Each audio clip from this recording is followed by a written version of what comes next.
Rudal dan granat dikerahkan tentara Ukraina dalam upaya melemahkan militer Rusia di wilayahnya.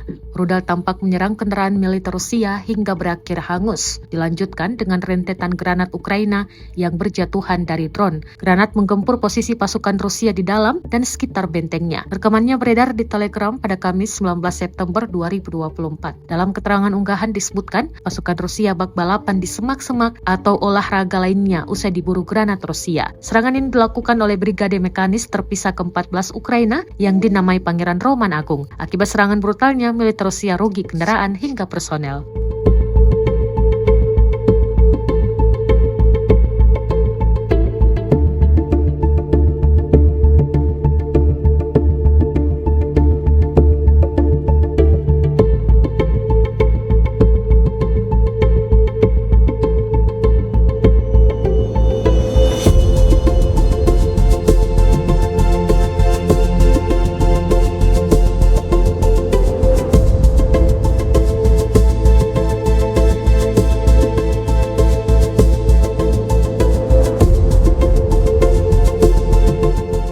Download Tribun X sekarang, menghadirkan lokal menjadi Indonesia.